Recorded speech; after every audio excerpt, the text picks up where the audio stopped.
Fala, meus amigos, estamos começando aqui mais um vídeo do canal, enquanto eu sigo aturando aqui essa covardia interminável que já dura mais de 8 anos aí, esse baixo nível, a estupidez, a mediocridade, a podridão, o ódio, assim, um ódio interminável que esse animalzinho retardado e a gente nojenta dele tem por mim, e tá aqui, né, minhas redes sociais hackeadas por esses vermes, minha rede de contato aqui também sabotada por esses animais patéticos e medíocres, e enfim, né, basicamente aí eu não consigo mais ir em lugar nenhum sem coação, chantagem, violência, lixo, desse bosta de merda que eu fui, enfim, né, ter o azar de meter com um lixo desse. Enfim, sigo aqui torcendo que a justiça me ajude a ter algum tipo de saída civilizada para isso, porque são 8 anos aturando aqui o ódio, o baixo nível, o asco desse merda e ninguém faz nada. Então vou continuar tentando aqui até o último dia, porque esse lixo de bosta já destruiu minha vida de novo e vai fazer quantas vezes quiser enquanto a justiça não parar, não tirar o brinquedinho da pata imunda dele lá, tá?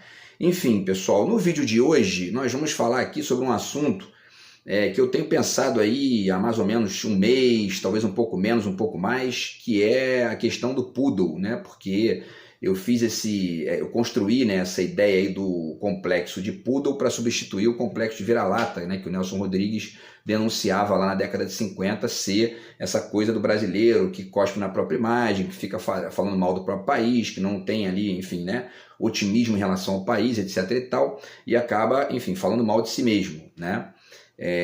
E aí eu comecei, né, eu desenvolvi alguns vídeos aí, a ideia do poodle para substituir, algumas outras variantes aí também conectadas com esse assunto, a questão do complexo a questão do vira-lata complexo, do vira-lata puro sangue e tal, e aí eu cheguei aqui numa reflexão sobre o poodle, que eu acho que o poodle, eu fui um pouco injusto com o poodle, né, nessa questão aí, e eu comecei a pensar a respeito, fiz umas pesquisas e agora estou trazendo para vocês o complexo de Double Doodle, certo? Vocês vão ver aí que eu vou explicar o que é e a gente vai falar um pouquinho sobre isso aí no vídeo de hoje, tá? Antes, deixo com vocês aqui mais uma vez a dica do meu novo livro de poemas, do outro lado de cá. Quem quiser entrar em contato, o zap tá na descrição do vídeo, a gente conversa a despeito dos crimes sistemáticos desse merda que eu sigo aturando aqui, que tá me impedindo, inclusive, aqui de ver meus amigos para poder vender os livros, etc e tal, e até confraternizar e tal. E também está poluindo ali a produção do meu romance está na editora lá, já finalizei a correção, estou esperando agora o processo lá de rodar na gráfica e tal, mas tem poluição desse lixo lá também e eu estou tentando minimizar isso aqui o máximo que eu posso, tá? Quando ficar pronto eu mostro para vocês aqui, a gente vai, enfim, falando a respeito, beleza? Então, pessoal, vamos lá, vamos falar um pouquinho sobre a questão do complexo de Double Doodle, tá? A questão é a seguinte, né, esse nome poodle, ele tem nitidamente ele tem um tom, né, de francês, né, e aí eu fiquei pensando, porra, né, eu tô querendo fazer aqui uma figura para poder representar o complexo de vira-lata, digamos, né, ou essa autodepreciação que existe no Brasil e aos pouquinhos, nos últimos anos, eu fui desenhando que, na verdade, isso aí está muito, basicamente, na direita brasileira, e tenho desenhado também alguns roteiros aí para explicar o porquê que eu acho isso, qual é, enfim, né, qual é o contexto, etc e tal, que eu vou, inclusive, repetir algumas coisas aqui sobre isso no vídeo de hoje. E aí eu comecei a pensar, falei, pô, né, se o problema do tal complexo de poodle está conectado com uma posição subserviente aos Estados Unidos, não faz muito sentido eu sustentar a figura do poodle, né, como, enfim, né, como uma representação disso. Por quê? Porque o poodle não é um cachorro dos Estados Unidos, né? Ele é um cachorro, fui pesquisar, é um cachorro ali que nasceu na França, mas algumas pessoas também dizem que ele já existia na Alemanha, enfim, tem umas fontes ali que divergem sobre isso, mas foi naquela região, França, Alemanha e tal, né? Então, não tem exatamente a ver com os Estados Unidos, tá? E aí eu fui pesquisar, né? Falei, bom, vamos fazer uma pesquisa aqui para poder ver se eu consigo achar alguma raça dos Estados Unidos que se enquadre nesse perfil que eu estou enxergando aqui na direita brasileira a partir dessas dicas do Nelson Rodrigues, quer dizer, essa subserviência, essa coisa meio ali, né, e tal, que é radicalmente diferente do vira-lata em vários níveis, inclusive no fato de não representar bem a nossa mestiçagem e a nossa complexidade, tá? E aí eu achei um cachorrinho aqui que é esse que eu coloquei a foto lá no Facebook, no Instagram e no WhatsApp, que é o Double Doodle. Tá? É um cachorro, inclusive, caro, ele é um cachorro que custa R$ 9.500 e ele é dos Estados Unidos. E aí ele é apelidado de Double Doodle porque ele não é também um pedigree puro. Né? Essa discussão do pedigree também é muito complexa, eu posso até fazer um vídeo sobre isso, porque eu já fiz uma pesquisa aprofundada sobre isso na época do mestrado, e é uma questão interessante, inclusive, de refletir, porque tem a ver com a coisa das raças que são cruzadas ali com mãe com filho, pai com filha, etc. e tal. Então isso aí acaba gerando a ideia do pedigree, e ao mesmo tempo tem uma série de críticas aí e tudo mais, e de diferenças também para o vira-lata, então vale a pena até um dia fazer um vídeo sobre isso. Mas o ponto é o seguinte, né? O Double Doodle, esse cachorro dos Estados Unidos, ele foi criado lá na década de 80, né? Então ele não é um cachorro antigo, foi um sujeito lá nos Estados Unidos que criou, tem até a matéria da BBC que fala sobre isso, depois eu deixo o link para vocês aí, tá? E ele é o cruzamento de um Labradoodle com um Golden Doodle, tá? O que é isso, né? O Double Doodle é o seguinte, ele é então o sujeito cruzou um Golden Retriever com um Poodle, e aí deu um Golden Doodle. E aí teve um outro que cruzou um Labrador com um Poodle e deu um Labradoodle. E aí o sujeito foi lá e cruzou o Labradoodle com o Golden Doodle. E aí deu o tal do Double Doodle, né? Esse Double Doodle é uma figura que é interessante para poder conectar com esse comportamento autodepreciativo da direita brasileira, né? Tanto porque ele é um cachorro dos Estados Unidos, quanto pelo fato de que ele é um cruzamento. Então ele também fica ali numa espécie de, enfim, um intermédio confuso, né? Nem lá nem cá. Então, quer dizer, ele fica ali meio, enfim, sem saber se ele é brasileiro, se ele é estadunidense, ele que adoraria ser estadunidense, e não queria ser brasileiro, mas enfim, adoraria ser estadunidense, mas não é, então quer dizer, fica nessa posição meio bizarra ali. Então eu acho que serviu aqui de uma maneira bem interessante para poder substituir o Poodle, né? E eu também deixei para fazer esse vídeo falando disso hoje, porque como eu falei ontem, foi aniversário de uma ex minha, e ela tinha um Poodle, né? Uma Poodle fêmea, na verdade, que era Dolly, né? O nome dela que era uma cachorrinha muito simpática, muito bacana, e ela tinha esse nome por conta daquela ovelha, né, que foi clonada lá e tudo mais, e os poodles parecem, né, uma ovelha e tal, são branquinhos, peludos e tudo mais, e aí ao mesmo tempo em que eu estava refletindo sobre essa questão da conexão do poodle com a França, eu também pensei nessa cachorrinha, né, e falei, pô, coitada, cachorrinha, gente boa, né, sempre eu tinha uma relação bacana com ela, e falei, bom, eu tenho aqui, por esses dois motivos, eu tenho que substituir essa figura aqui do complexo de Poodle por uma outra figura que represente melhor aí essa conexão com essa babação dos Estados Unidos, né? Enfim, Bolsonaro dizendo I love o Trump, batendo continência para a bandeira dos Estados Unidos, patético isso, né? E aquele sujeitinho também lá do tal do Max Panavo, né?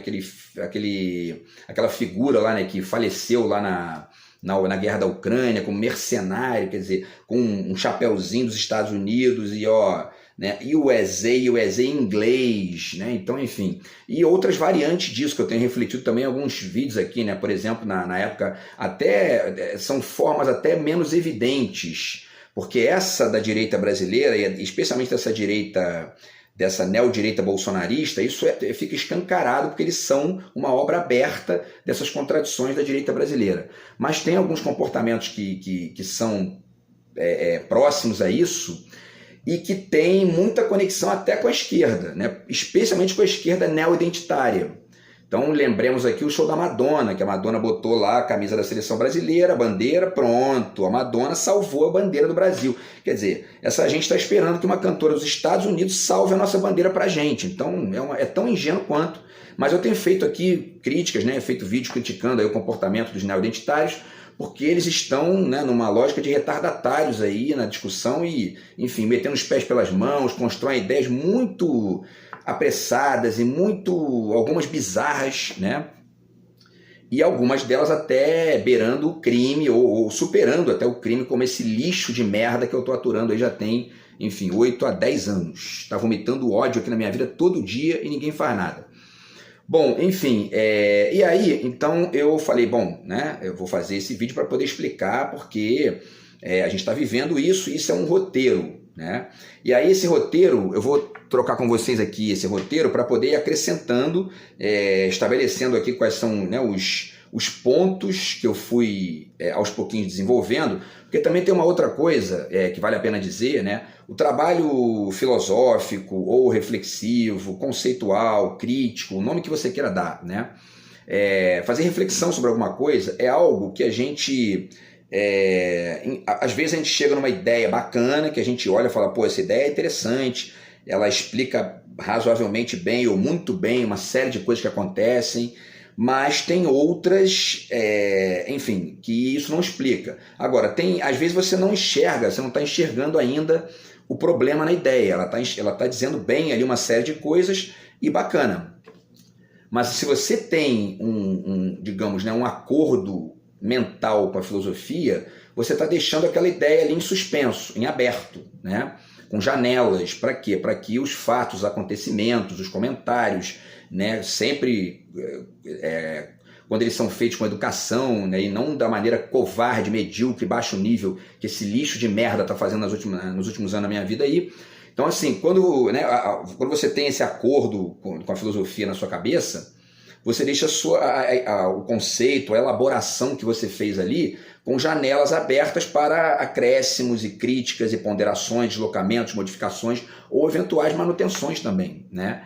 E isso inclusive já está bem desenvolvido em uma série de elaborações teóricas que foram feitas, conceituais que foram feitas na própria filosofia, no debate filosófico e tudo mais. Quando você pega a ideia do Deleuze sobre conceito, por exemplo, o conceito tem que ser expressionista. Quando você pega a ideia do Roland Barthes sobre o que é a teoria, ele também está ali pensando a ideia de teoria radicalmente diferente daquela coisa de sistema fechado da antiguidade. Então, quer dizer, tudo isso é você deixar a mente aberta para novas ideias, né? Para que, inclusive, você possa repensar, eventualmente, um conceito, porque senão você acaba, enfim, ou virando, né, um religioso de uma ideia, ou no limite você vira um criminoso, como esse lixo de merda que eu estou aturando, que é apaixonadinho pela ideia de bosta que ele criou lá e quer ficar vomitando isso no ouvido dos outros todo dia porque ele acha que está correto e ele não consegue entender que tem gente que não está afim de escutar aquilo, né? Então, enfim, isso é um ponto aí, tá? E aí, vamos então fazer aqui o roteirinho da sequência para vocês entenderem aí qual é o que está representado nesse momento agora que eu estou, né, desenhando essa ideia do complexo de Double Doodle, tá?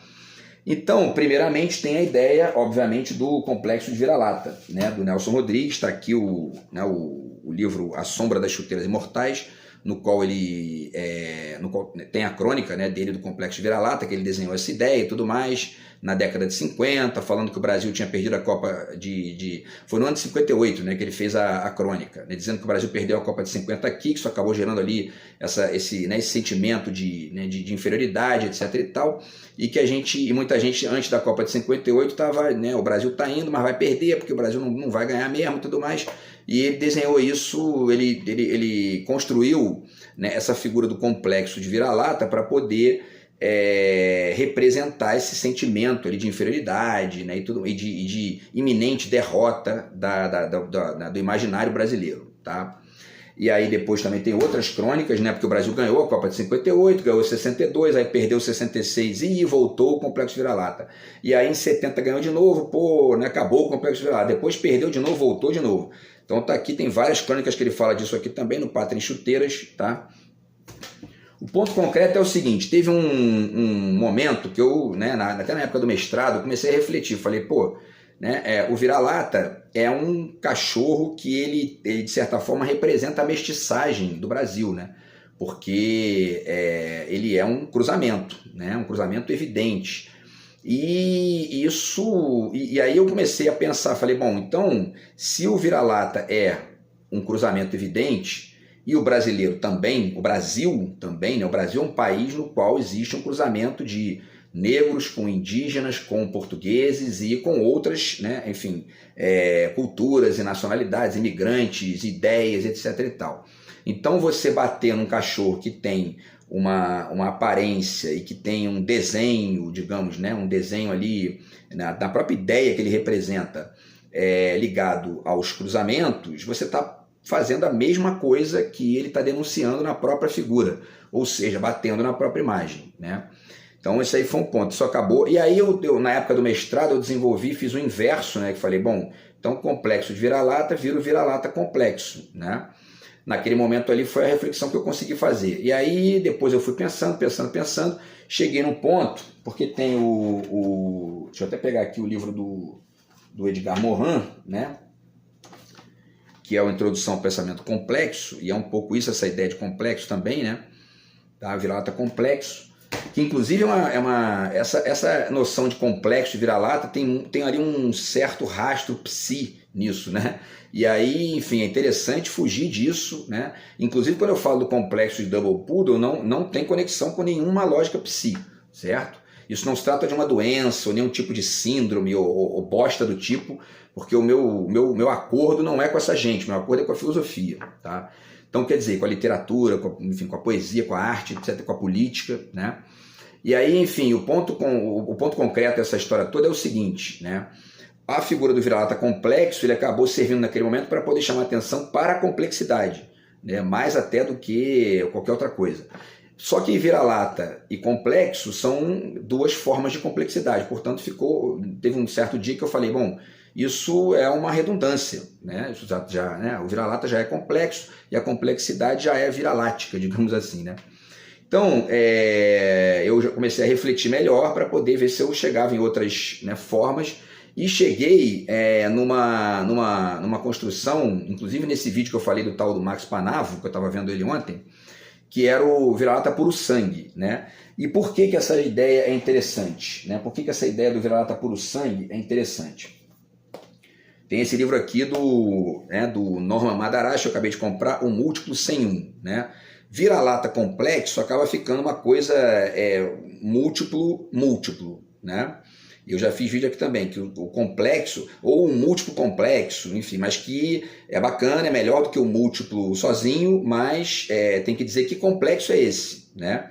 E esse complexo seria justamente um múltiplo com um e sem alguns outros, certo? Porque se você não nega nada, você começa a dizer que é tudo, e se você é tudo, acaba saindo alguma bosta ali junto, né?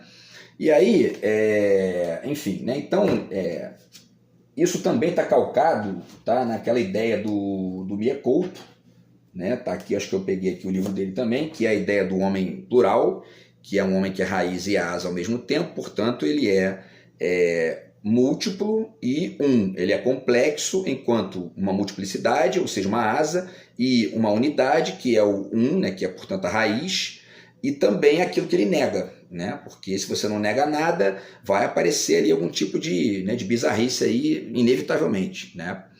Então, enfim, esse é um segundo ponto aqui, né? Para explicar por que eu cheguei nessa ideia da redundância e na substituição do vira-lata complexo pelo vira-lata puro sangue.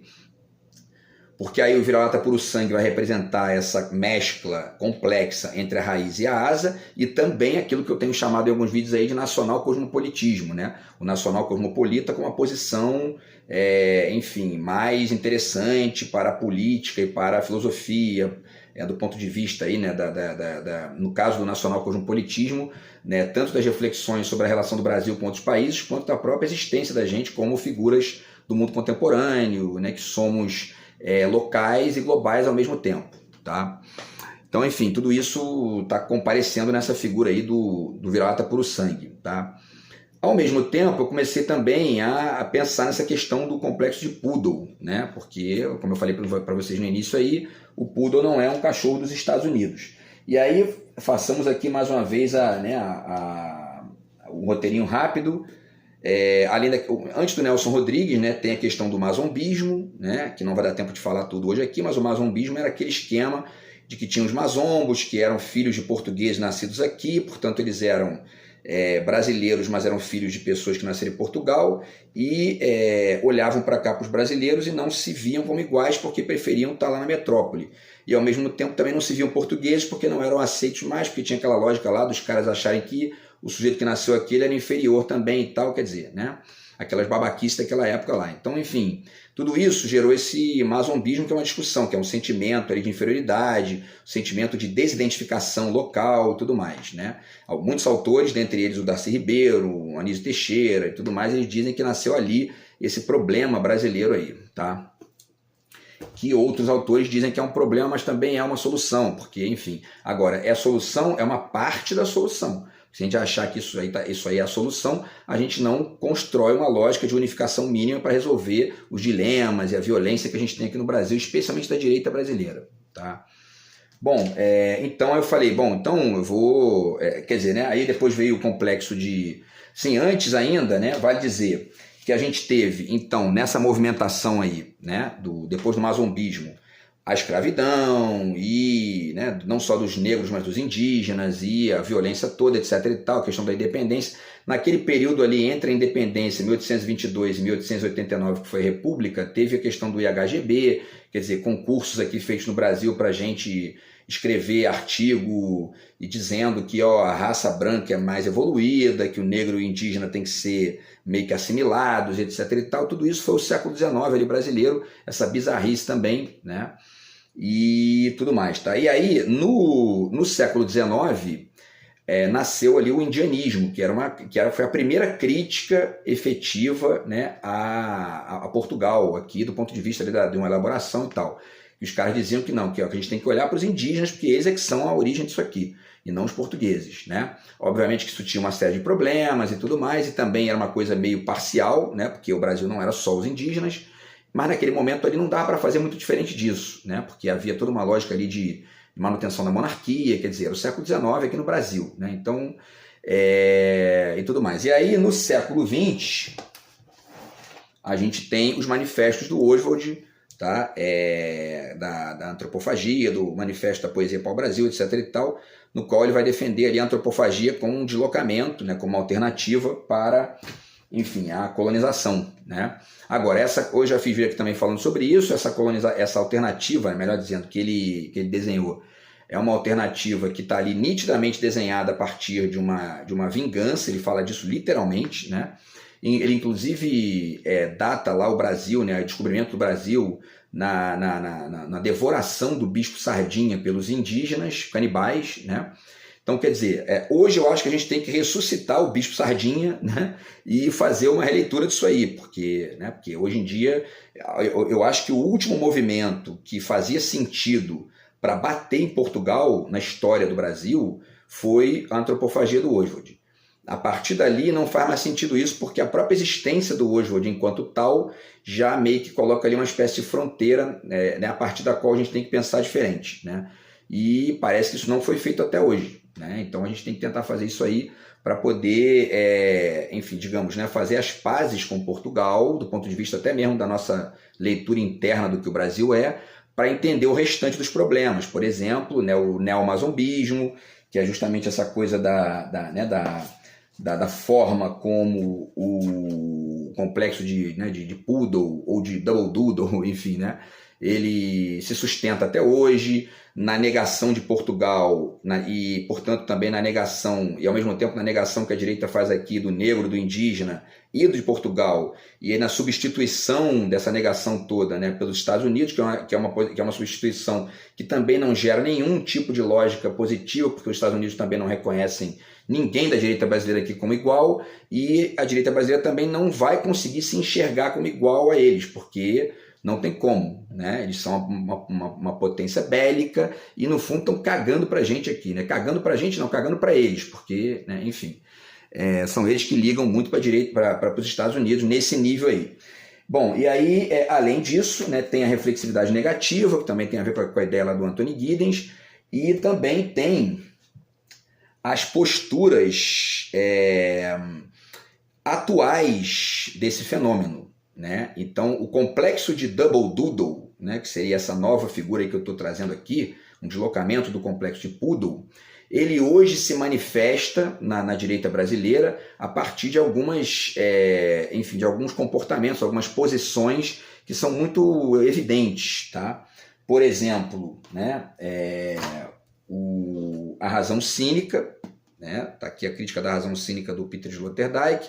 Quer dizer, como que a razão cínica se configura aqui, né? Dentre outras coisas, uma direita que está cagando para o Estado, cagando para o Brasil, cagando para pobre, cagando para índio, cagando para negro, cagando para Portugal, dizendo que é patriota, né? Que é patriótica, patriota, enfim, né? O neoliberalismo, né? Que está aqui, né? Tem o livro do Gilberto Felisberto Vasconcelos, tá? Tem esse livro aqui do Darcy Ribeiro, que ele também tem umas crônicas que ele fala sobre isso aqui, tá? E tem também esse livro do Chomsky, né, que dá para entender essas ideias de maneira bacana aí, tá? E aí como é que isso se configura no neoliberalismo? Os neoliberais, né, são aqueles que se disfarçam, eles disfarçam o quê? Eles disfarçam essa desidentificação de base e essa desidentificação, enfim, né, cotidiana deles, comportamental, ideológica e tudo mais, não, porque o importante hoje é grana, o capitalismo venceu, só existe isso, o neoliberalismo, é isso aí. A gente é pragmático, né? Mas no fundo estão exercitando ele todo dia nessa desidentificação radical com o Brasil, com o Estado, porque eles na verdade são individualistas extremos, né? Os neoliberais, tá? E tem um terceiro tipo, né? Que são os globalizados, né?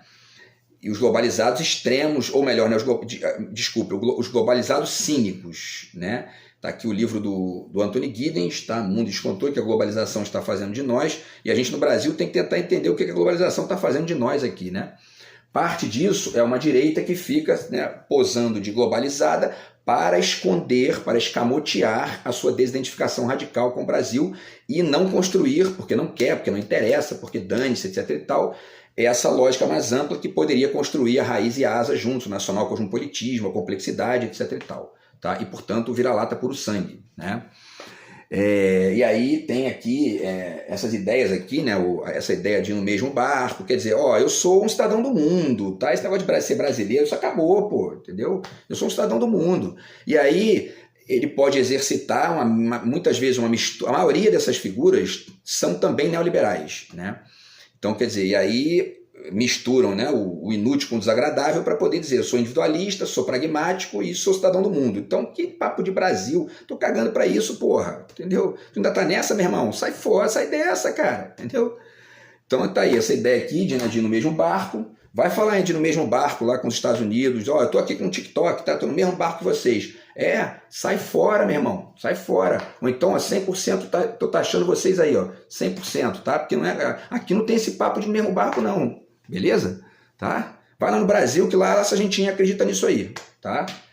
Enfim, e aí tem também a modernidade líquida, né? Porque além de ser cidadão do mundo, ser neoliberal, ser pragmático, né? E tudo mais, eles são líquidos, são fluxos, entendeu?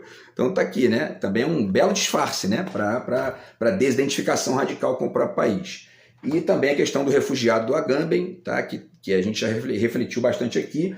E por último também tem essa figurinha aqui do pós-humano, que é uma figurinha dos neo-identitários, raivosos, violentos e criminosos, alguns deles criminosos, né? Então, eu não sou brasileiro, então tu ainda tá na lógica do humano, eu sou pós-humano, meu irmão, entendeu? Sacou? Então, tudo isso aí são figuras dessa substituição bizarra aí que a direita brasileira faz, e alguns neo-identitários até de esquerda, com outro desenho, né? Mas enfim, de uma reflexão mais importante, uma reflexão fundamental que a gente teria que fazer sobre Portugal, e não faz, tá? Então, pessoal, é um pouco isso, tá? Foi mais ou menos esse desenho aí, tá?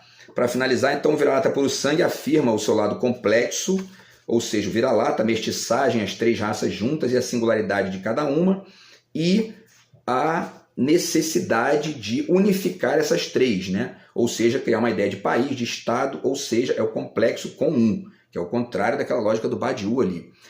Com um e sem um outro. Que outro é esse? Né? É o neoliberalismo, que é a faceta atual do complexo de Poodle, que é o complexo de Double Doodle e tudo mais. E, enfim, e todas essas formas nas quais essa manifestação estranha e esquisita comparece, né? No globalizado líquido, né? no neoliberal pragmático, individualista e, portanto, desconectado de qualquer ideia de país, de Estado. E isso não interessa, não. O Estado tem que ser mínimo, rapaz. Máximo é o indivíduo, sou eu. O que é, rapaz? E aí, enfim, outras coisas mais aqui também que a gente poderia discutir, não vai dar tempo de... Né? E esses neoidentitários raivosos também, que acham que o importante, né, é a genitália e a cor. O resto, e isso aí é pré-humano, larga isso para lá, entendeu? Então tudo isso são manifestações do que eu agora, a partir de agora, passo a chamar de complexo de Double Doodle. Beleza, pessoal? Então é isso, a gente se fala no próximo vídeo do canal. Enquanto não destruírem tudo aqui, eu vou fazendo. Valeu? Grande abraço aí, tamo junto. Fui.